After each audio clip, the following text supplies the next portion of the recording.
Aujourd'hui, je voudrais t'encourager à louer Dieu à l'avance, peu importe ce pourquoi tu pries.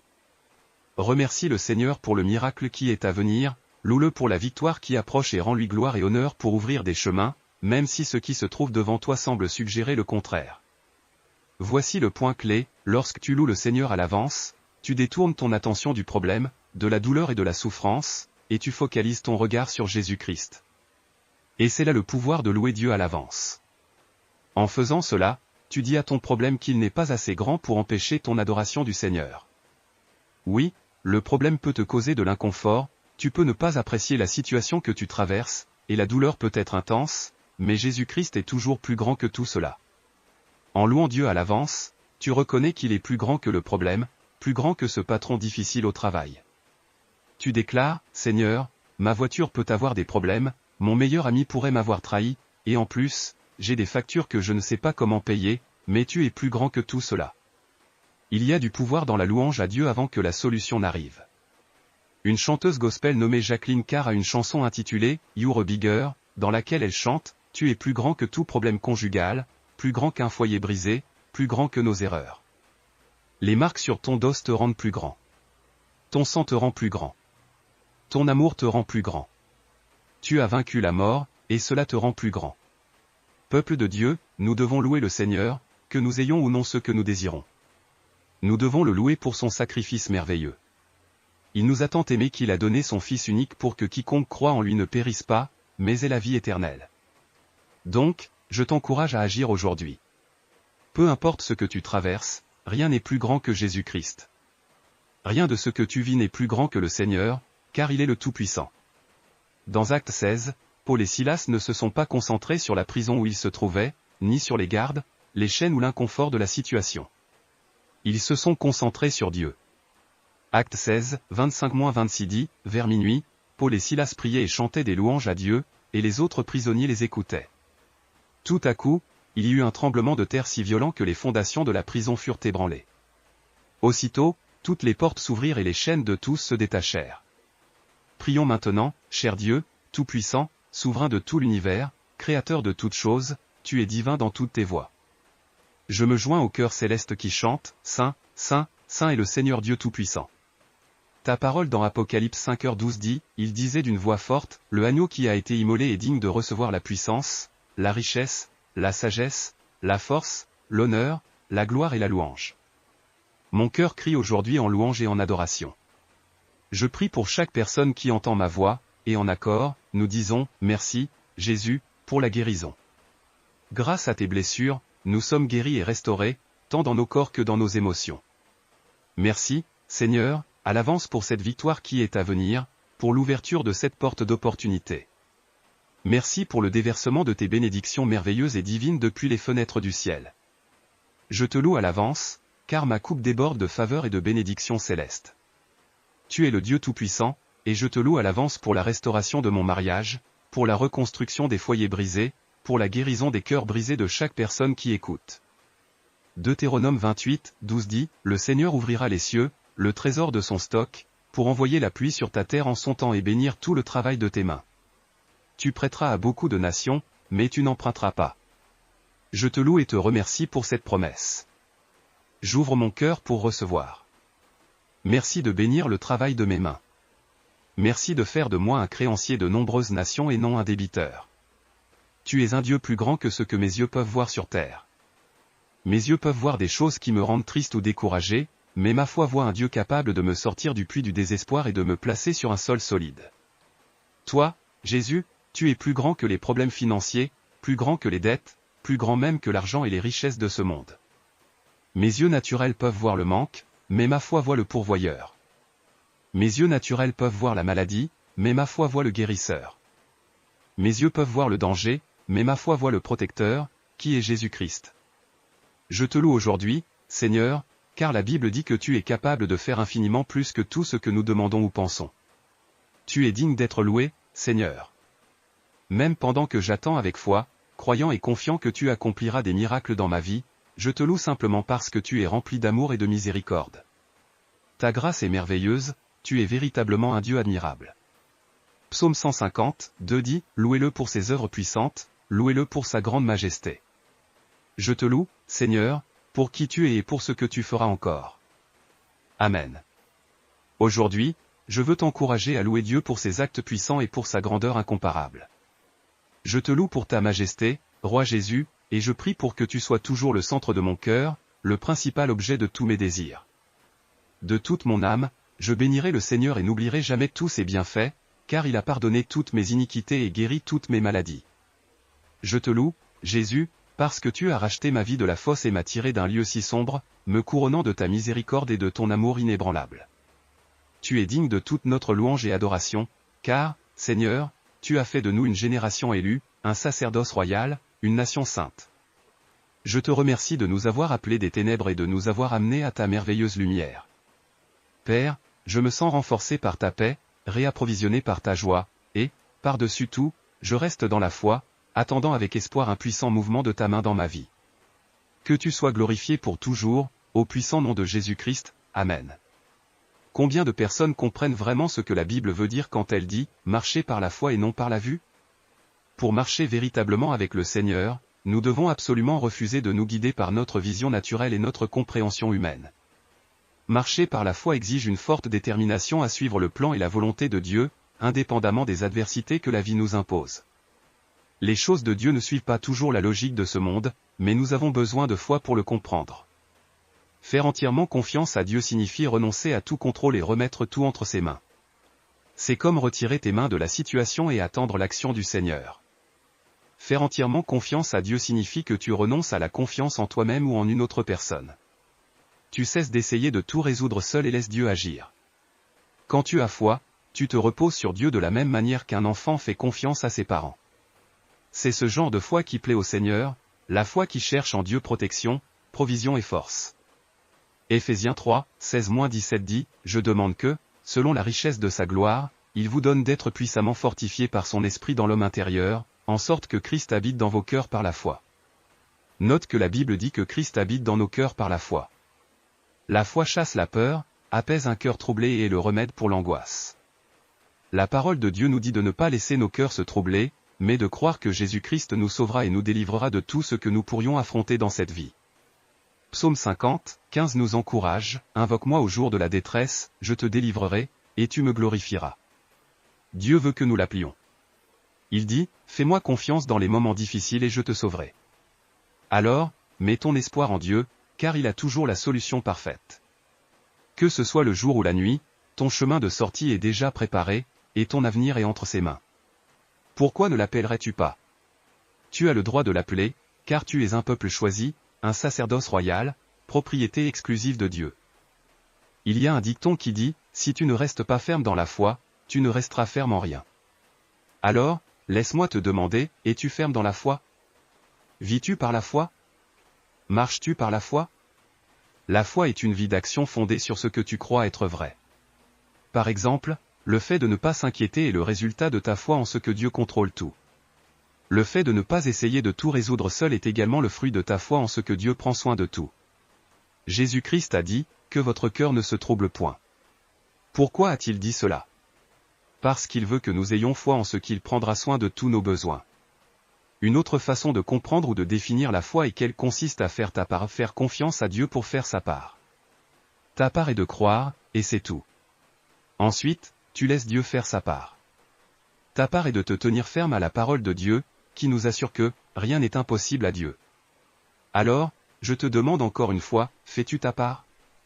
Crois-tu? Te tiens-tu à la parole de Dieu? Un des plus grands ennemis de la foi est la peur. La peur est croire plus aux circonstances, aux imaginaires, aux attentes ou aux statistiques qu'à Dieu. La peur est croire en ce que tes yeux naturels voient, plutôt qu'en ce qui est écrit dans la parole de Dieu. Et il y a un ennemi encore plus grand de la foi que la peur, le doute ou l'incrédulité. Cela se produit lorsque quelqu'un croit en tout, sauf en Dieu, ou ne croit en rien de Dieu. Je t'encourage à faire confiance et à obéir à Dieu. Apprenons à appliquer sa parole à nos circonstances et émotions. Voici quelques principes de vie basés sur la foi qui t'aideront à vivre une vie satisfaite dans le Seigneur. Si tu parles à tout croyant qui a expérimenté la puissance de la foi, ils te diront que la foi t'apprend à ne jamais abandonner, à continuer d'avancer, à persévérer, car la foi c'est que Dieu ouvrira un chemin conformément à sa parole. En fin de compte, nous devons marcher par la foi, non par la vue. Nous marchons par la foi, non par les sentiments. La foi, c'est croire en ce que l'on ne peut pas voir. Je n'ai pas besoin de voir le sang de Jésus pour croire qu'il me protège.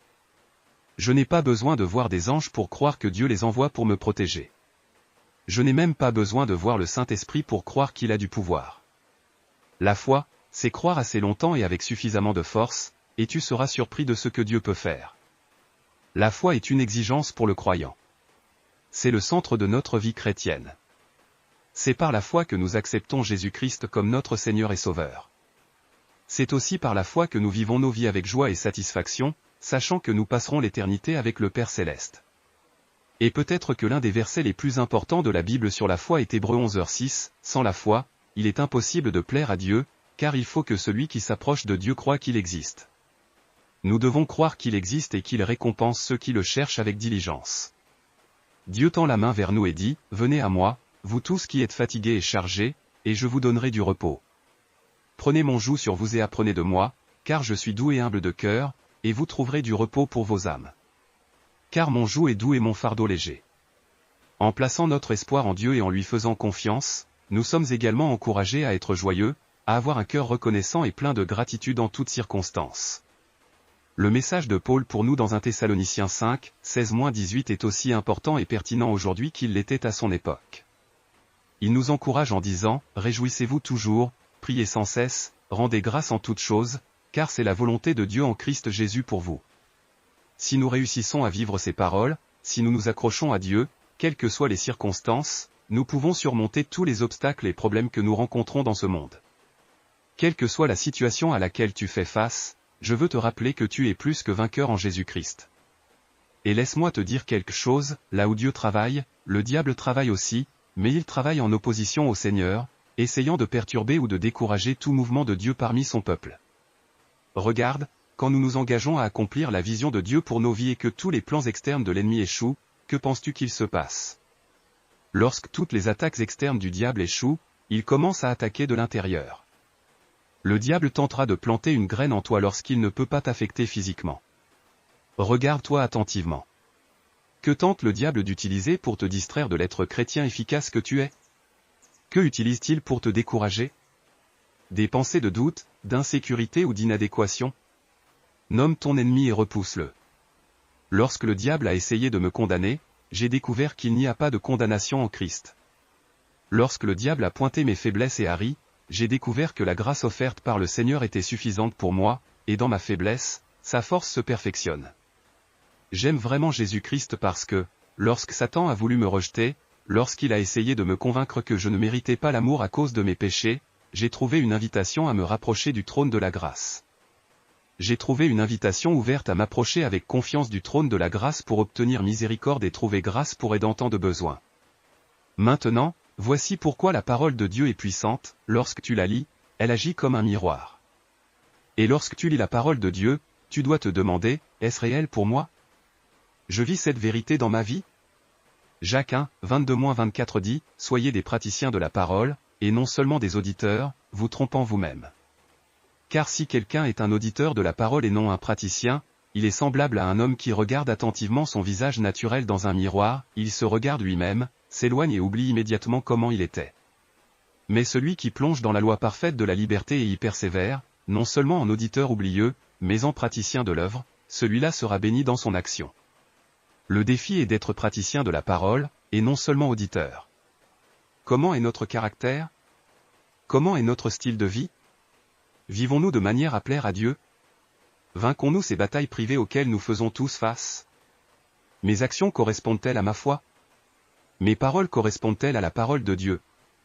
Je récite des versets bibliques, mais quand il est temps de les mettre en pratique, échoue-je? Ma vie correspond-elle aux attentes de Dieu pour un croyant qui marche par la foi? Je t'encourage à prier pour que le Seigneur ouvre tes yeux afin que tu puisses vraiment t'examiner.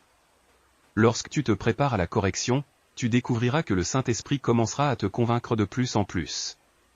Tu commenceras à réaliser que tu ne peux pas continuer à vivre ainsi, que tu ne peux pas continuer à connaître la parole de Dieu sans agir en conséquence. Tu ne peux pas continuer à dire que tu aimes Jésus et détester ton voisin. Tu ne peux pas continuer à crier « Seigneur, Seigneur » tout en désirant secrètement la femme du voisin. Nous devons nous examiner, car Dieu ne doit pas être traité à la légère. Examine ce que tu tolères, car Dieu ne tolère pas un chrétien tiède ou indécis. Nous ne pouvons pas mélanger Dieu avec tout le reste. Il est Dieu au-dessus de tout. Ésaïe 40, 25-26 dit, « À qui me comparez-vous, ou à qui puis-je être égal, dit le Saint. Levez les yeux en haut et regardez, qui a créé ces choses? Celui qui fait avancer chaque étoile de son armée céleste et les appelle toutes par leur nom. Tel est son pouvoir et telle est sa force immense, qu'aucune d'elles ne manque. Remets les fardeaux qui courbent tes épaules à Jésus-Christ. » Le psaume 121, 1-2 dit, « Je lève mes yeux vers les montagnes, d'où viendra mon secours? Mon secours vient du Seigneur, qui a fait le ciel et la terre. » Cela est vrai pour moi et pour toi aujourd'hui. Notre secours vient du Seigneur. Je veux t'encourager à suivre l'exemple de David, il a appelé le Seigneur. Avant de chercher de l'aide ailleurs, avant de regarder quelqu'un, avant de tirer des conclusions sur ce qui pourrait se passer et pourquoi quelque chose pourrait ne pas se produire, appelle le Seigneur pour toi-même. Approche-toi du nom qui est au-dessus de tout nom, le nom de Jésus-Christ. Appelle le lion de la tribu de Juda, celui qui marche sur les eaux, celui qui peut parler au vent et il obéit, car si tu ne fais pas cela, comment vas-tu briser la barrière que tu rencontres? Comment vas-tu gagner cette bataille si tu ne fais pas appel au prince de la paix? Je t'encourage à invoquer Dieu Tout-Puissant, celui qui est, qui était et qui vient. Lorsque la lecture de la parole semble difficile, lorsque prier devient un fardeau, alors simplement appelle Jésus, celui qui commande des millions d'anges, celui qui détient les clés de la vie et de la mort dans ses mains. Quelle que soit la situation que tu traverses aujourd'hui, quelles que soient les circonstances ou les problèmes auxquels tu es confronté, Dieu veut que tu l'invoques. Jérémie 33, 3 dit, « Invoque-moi, et je te répondrai, et je t'annoncerai de grandes choses, des choses cachées que tu ne connais pas. » Le psaume 50, 15 dit, « Invoque-moi au jour de la détresse, je te délivrerai, et tu me glorifieras. » Je veux te dire de regarder les promesses de la parole de Dieu. Il dit, « Fais-moi confiance dans tes moments d'angoisse et je te secourrai. » Il dit, « Reste en moi, et je te restaurerai. » Il dit, « Venez à moi, vous tous qui êtes fatigués et chargés, et je vous donnerai du repos. » Que ton espoir repose en Dieu. Il a la solution parfaite à chaque situation. Il a la force nécessaire pour te soutenir aussi bien dans les jours faciles que dans les jours difficiles. Aujourd'hui, je t'encourage à changer de perspective. Prie pour que Dieu te donne une vision fixée sur lui. Que tu puisses voir tes problèmes à travers le prisme de la foi et te concentrer de nouveau sur Romains 8h28 qui dit, « Nous savons du reste que toute chose concourt au bien de ceux qui aiment Dieu, de ceux qui sont appelés selon son dessein. » La peur est le contraire de la foi. La parole de Dieu nous appelle à vivre par la foi et à avoir confiance que Dieu a le contrôle total. C'est pourquoi nous sommes instruits de ne pas nous inquiéter, de ne pas laisser nos cœurs être troublés sans cesse. Cela vient du fait que Dieu veut que nous vivions par la foi et que nous comptions sur lui à chaque moment et pour chaque besoin. Cependant, le diable veut le contraire pour toi et pour moi. Il ne veut pas que nous vivions par la foi, alors il introduit la peur. Et lorsque tu commences à vivre sous l'emprise de la peur, tu vas à l'encontre de la parole de Dieu et tu te remplis d'anxiété. Tu t'inquiètes de ce que tu vas manger, boire, et ton cœur est perturbé. Voilà le dommage que l'esprit de peur peut causer. La Bible nous appelle à être courageux, la peur est son opposé. La Bible nous appelle à avoir de l'audace, la peur s'y oppose également. La Bible nous appelle à faire confiance à Dieu, mais la peur s'y oppose en nous faisant douter de la fidélité de Dieu. C'est pourquoi le diable aime introduire la peur dans nos vies. Cependant, laisse-moi te dire une chose, si le diable déteste une chose, c'est bien une personne qui rejette l'esprit de peur, quelqu'un qui ne se laisse pas intimider par ce qu'il voit, mais qui est guidé par la parole de Dieu. Le diable n'a aucune chance contre un croyant qui ose croire que rien n'est impossible à Dieu. Le diable ne peut pas vaincre face à un croyant qui ose avoir foi dans la parole de Dieu. Nos plus grandes bénédictions arrivent lorsque nous osons croire. Nos plus grandes percées n'arrivent que lorsque nous osons croire. Il n'y a aucune limite à ce que Dieu est prêt à faire, non seulement pour répondre à nos besoins, mais pour dépasser nos attentes, si nous sommes prêts à croire qu'il peut faire ce qu'il dit qu'il peut faire. Le psaume 34, 8 dit, « Goûtez et voyez combien l'Éternel est bon. Heureux l'homme qui cherche refuge en lui. » Alors, ton rapport médical peut dire une chose, mais la parole de Dieu dit, c'est par ses meurtrissures que nous sommes guéris. Peu importe les circonstances, fais confiance aux promesses de Dieu pour ta vie. Quand tu fais face à la peur, c'est à ce moment-là que tu dois dire, « Dieu, je crois que tu es plus grand que ce que je vois devant moi. Tu es plus grand que les faits de ce monde. Je ne vois pas le chemin, mais je sais que tu peux encore en ouvrir un. » mon ami, adopte cette mentalité, je n'ai pas besoin de toutes les réponses, car je connais celui qui a toutes les réponses. Mais Dieu est le Seigneur de l'avenir, le diable est le sorcier des soucis, mais Jésus est le prince de la paix. Le diable est l'architecte de l'anxiété, mais le Saint-Esprit est le consolateur. Le Seigneur nous dit dans Ésaïe 41, 10, « Ne crains pas, car je suis avec toi, ne t'effraie pas, car je suis ton Dieu. Je te fortifie, je viens à ton aide, je te soutiens de ma main droite triomphante. » En tant que croyants, nos vies ne doivent pas être dictées par la peur, mais par notre foi. Nos vies ne doivent pas être paralysées par l'inquiétude, mais renforcées par la parole de Dieu. Nous devons toujours nous souvenir que nous sommes les enfants du Dieu très haut. Nous avons reçu les promesses du Christ qu'il sera avec nous jusqu'à la fin des temps. Par conséquent, personne ne peut nous sauver car le Christ nous a déjà sauvés.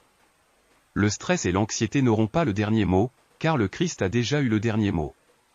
La peur n'aura pas le dernier mot parce que Jésus-Christ a vaincu la peur. Pour chaque saison de la vie, la parole de Dieu a une réponse. Lorsque tu es inquiet, Philippiens 4:6 dit, « Ne vous inquiétez de rien, mais en toute chose, faites connaître vos demandes à Dieu par des prières et des supplications, avec des actions de grâce. » Si tu es dans une période où l'avenir semble incertain et l'inconnu te fait peur, 2 Timothée 1:7 dit, « Car Dieu ne nous a pas donné un esprit de timidité, mais de puissance, d'amour et de maîtrise de soi. » Peut-être es-tu intérieurement agité, peut-être y a-t-il des questions que tu affrontes et qui ont mis ton cœur dans un état d'agitation. Eh bien, Jean 14:1 dit, « Que votre cœur ne se trouble pas, croyez en Dieu, croyez aussi en moi. » Je t'exhorte aujourd'hui à connaître la parole de Dieu par toi-même. Mets la parole de Dieu en toi, lis les Écritures chaque fois que tu le peux, mémorise des versets bibliques et médite souvent sur eux. Car, en traversant les nombreuses saisons de la vie, les hauts et les bas de cette vie, ce qui est en toi te soutiendra. Et si la parole de Dieu est en toi, alors tu survivras, tu y parviendras par la grâce de Dieu et la puissance de sa parole. Maintenant, la raison pour laquelle il est si vital de méditer sur la parole de Dieu est que nous sommes instruits dans Josué 1:8 à garder ce livre de la loi toujours sur nos lèvres, en méditant jour et nuit, afin que nous puissions veiller à faire selon tout ce qui y est écrit, alors nous prospérons et réussirons. La parole de Dieu a une réponse pour nous à chaque saison de la vie, c'est pourquoi nous devons être enracinés dans la parole de Dieu, et nos prières doivent être fondées sur les Écritures. Et ce que je veux dire par cela, c'est que nous devons déclarer la parole de Dieu sur nous-mêmes. Nous devons proclamer la parole de Dieu dans nos vies, nous devons la confesser et, je crois, nous devons affirmer la parole de Dieu comme l'autorité gouvernante sur nos vies. Et ce que je veux dire par affirmer la parole de Dieu, c'est que cela signifie déclarer un fait ou croire avec confiance et force. Cela signifie déclarer avec certitude, avec confiance ou affirmer avec force. Donc, c'est ce que je voudrais t'encourager à faire, affirme la parole de Dieu avec confiance tout le temps, affirme la parole de Dieu avec force lorsque l'ennemi essaie de t'attaquer, lorsqu'il essaie d'attaquer ta maison, lorsqu'il essaie d'attaquer ta famille. Affirme la parole de Dieu avec puissance, déclare-la fermement et parle avec assurance. Je dis tout cela parce que quand Dieu parle, les choses arrivent, les choses changent, et cher Saint, Dieu nous a parlé à travers sa parole. C'est pourquoi nous sommes informés dans Matthieu 24:35, « Le ciel et la terre passeront, mais mes paroles ne passeront pas. » As-tu déjà vu un pianiste professionnel jouer? As-tu entendu comment ils peuvent commander les touches et leurs mains semblent glisser sur le piano? Quand tu vois un pianiste se produire sur scène devant des centaines de personnes, tu vois la performance comme un produit fini. Ce que tu ne vois pas, ce sont les années et les années de dévouement, les années et les années d'engagement et de pratique. Ce sont des années et des années à répéter les mêmes choses, jour après jour. Ils ont développé de fortes habitudes, des habitudes qui les ont finalement aidés à réaliser des choses remarquables, et c'est la clé. Ce que tu fais quotidiennement, ce que tu fais de manière cohérente, façonne beaucoup plus que ce que tu imagines dans ta vie. Prenons ce concept de semence et de récolte. Galates 6:8 dit, « Car celui qui sème pour sa chair, de la chair moissonnera la corruption, mais celui qui sème pour l'esprit, de l'esprit moissonnera la vie éternelle. » Pense de cette manière, si tu développes l'habitude de satisfaire ton désir charnel, si jour après jour tu es impliqué dans ce qui est mondain, si tu investis constamment dans la chair, alors la Bible dit que tu moissonneras la corruption, car toutes les choses liées à la chair sont temporaires et passeront. Mais celui qui sème dans l'esprit, lorsque tu sèmes dans l'esprit, cela signifie que jour après jour, tu investis dans les choses du Seigneur. Tu es occupé avec les affaires du Père. En termes pratiques, cela signifie que tu vis une vie chrétienne où la prière est une habitude quotidienne, la lecture de la parole de Dieu est une habitude quotidienne, et tu verras que ces habitudes commenceront à transformer ta vie. plus vous passerez de temps de manière cohérente dans la parole de Dieu et dans la prière, plus vous grandirez en tant que croyant. Si vous étiez impulsif, vous découvrirez que le Saint-Esprit vous permettra d'avoir de la maîtrise de soi. Si vous étiez critique envers les autres ou plein d'orgueil, le Saint-Esprit vous permettra d'avoir de l'humilité et d'aimer votre prochain. Et parmi toutes les habitudes que nous devons développer, je crois que la communion quotidienne avec le Saint-Esprit est absolument primordiale. Éphésiens 5h18 dit, « Ne vous enivrez pas de vin, c'est de la débauche, mais soyez remplis de l'Esprit. » Lorsque vous êtes remplis du Saint-Esprit, cela signifie que vous êtes constamment guidé par lui, vous êtes toujours conduit par l'Esprit, plutôt que par notre nature pécheresse. C'est un état de dépendance, vous ne dépendez plus de vous-même, de vos ressources ou de votre cercle d'influence, mais vous dépendez du Saint-Esprit jour après jour. C'est pourquoi il est si important d'être rempli du Saint-Esprit. Alors, examinez vos habitudes et, si elles ne conduisent pas à une croissance dans la foi et dans le Seigneur, priez pour un changement. Un des meilleurs conseils que j'ai reçus est, apportez tout à Jésus. Apportez tout à Jésus. J'ai traversé une période très difficile dans ma vie et je veux remercier le Seigneur d'avoir mis autour de moi des hommes et des femmes de Dieu qui m'ont encouragé à chercher Jésus, plutôt qu'à chercher une réponse. J'ai été encouragé à chercher Jésus, plutôt qu'à chercher des explications. Vous voyez, la tentation que nous rencontrons tous lorsque nous sommes dans une situation difficile est de vouloir savoir comment nous en sommes arrivés là, pourquoi Dieu a permis cela et quand Dieu fera un chemin. Nous voulons rationaliser tout et tout comprendre, mais la vérité que nous devons accepter est que Dieu n'a pas besoin de s'expliquer. Il n'a pas besoin de se réduire à faire les choses de manière que nous puissions comprendre. Le Seigneur a une perspective complètement différente de la nôtre. Il voit le passé, voit le présent et voit l'avenir. Il voit les attaques de l'ennemi, voit nos faiblesses et nos échecs, voit nos cœurs. Dieu voit beaucoup plus que nous ne verrons jamais. Par conséquent, nous ne pouvons pas attendre de comprendre les voies d'un Dieu qui voit tout. Nous ne pouvons pas attendre de comprendre les voies d'un Dieu qui sait tout. Nous devons simplement faire confiance à Dieu, qu'il est fidèle. Dieu est bon et il est bon tout le temps. Dieu est plein d'amour et il est en contrôle. Ésaïe 55, 8-9 dit, « Car mes pensées ne sont pas vos pensées, et vos voix ne sont pas mes voix, dit le Seigneur.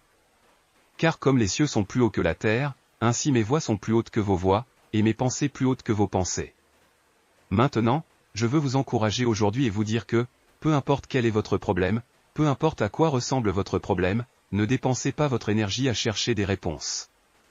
Au lieu de cela, dépensez votre énergie à chercher Jésus-Christ. Ne dépensez pas votre énergie à chercher une explication ou à essayer de comprendre pourquoi cela est arrivé ou pourquoi cela ne s'est pas produit. Au lieu de cela, cherchez Jésus-Christ. Lorsque Dieu a demandé à Abraham de sacrifier Isaac, Abraham n'a pas gaspillé son énergie à supplier Dieu de ne pas prendre son fils, il a fait confiance à Dieu. Lorsque Paul et Silas ont été battus, enchaînés et emprisonnés, ils n'ont pas gaspillé leur énergie à essayer de comprendre comment ils étaient arrivés à cette situation. Non, ils ont cherché le Seigneur. Donc, je vous parle maintenant, si vous êtes dans une situation difficile, faites confiance au Seigneur, apportez vos problèmes à Jésus, car si vous essayez de gérer les choses par vos propres forces, vous découvrirez qu'il est impossible de vaincre. Vous n'êtes pas assez fort pour vivre cette vie avec vos propres forces, vous n'êtes pas assez sage pour survivre à cette vie avec votre propre sagesse. Nous avons besoin de Jésus-Christ, vous avez besoin de Jésus-Christ. Alors, concentrez-vous sur lui, plutôt que sur le problème. Concentrez-vous sur Jésus, plutôt que sur la montagne devant vous. Vous avez peut-être entendu le dicton que la vie est des montagnes russes, et cela peut sembler un peu cliché, mais il y a une vérité dans cette phrase. La vie est faite de bons et de mauvais moments. Nous vivons à la fois des hauts et des bas. En tant que chrétiens, nous ne sommes pas immunisés contre les difficultés de la vie et, en fait, beaucoup soutiendraient que nous faisons face à plus de difficultés que les non-chrétiens. Après tout, la Bible dit dans les psaumes 34, 19, « Le juste a beaucoup de malheurs, mais l'Éternel le délivre de tous. » Remarquez ici comment la Bible dit que beaucoup de malheurs viennent. Maintenant, je ne vous dis pas cela pour vous décourager, mais pour que vous ayez une perspective fondée. Aimer Jésus-Christ et vivre pour Jésus-Christ ne signifie pas que vous aurez une vie sans problème. De même, lorsque vous rencontrez des défis ou de la douleur, cela ne signifie pas que le Seigneur vous aime moins qu'une autre personne. Vous voyez, Dieu ne nous promet pas une vie sans souffrance, douleur, problème ou situation difficile. En fait, il nous dit le contraire dans Jean 16h33. La Bible dit, « Je vous ai dit ces choses afin que vous ayez la paix en moi. Vous aurez des tribulations dans le monde, mais ayez bon courage, j'ai vaincu le monde. Mais vous voyez, après que Jésus nous ait avertis des nombreux problèmes que nous rencontrerons dans le monde, dans le même verset, il nous ordonne d'avoir bon courage, car il a vaincu le monde. Donc, peut-être que je ne sais pas ce que vous traversez, mais voici mon message pour vous aujourd'hui, ayez bon courage, car en Jésus vous êtes un vainqueur. Les choses peuvent être difficiles maintenant, tout peut ne pas être en ordre, mais ayez bon courage. Ayez foi dans le Seigneur et je déclare qu'il vous aidera à traverser cela. Vous pouvez être dans un endroit sombre maintenant, mais ayez bon courage, accrochez-vous à Jésus. Il y a de la lumière au bout du tunnel et non seulement Dieu veut que nous ayons bon courage, mais il veut aussi que nous nous tournions vers lui en prière pendant nos moments difficiles. En fait, les moments difficiles peuvent nous motiver ou nous pousser à chercher Dieu en prière avec plus de passion et de désespoir que nous ne le ferions normalement. Lorsque nous sommes dans n'importe quel problème, nous avons tendance à devenir conscients de à quel point nous sommes faibles et limités par nous-mêmes. Nous nous sentons impuissants. Nous réalisons combien nous avons besoin de l'intervention du Seigneur. Jésus-Christ est notre consolateur et une aide très présente dans le moment de la tribulation, la seule aide dont nous aurions besoin. Oui, en tant qu'être humain, nous avons encore des sentiments et des émotions, personne ne peut le nier. Dieu n'attend pas que nous soyons en train de rire et de danser tout le temps, mais ce qu'il attend de nous, c'est notre engagement envers lui. Ce que Dieu veut de nous, c'est la foi, car la foi est ce qui plaît à Dieu.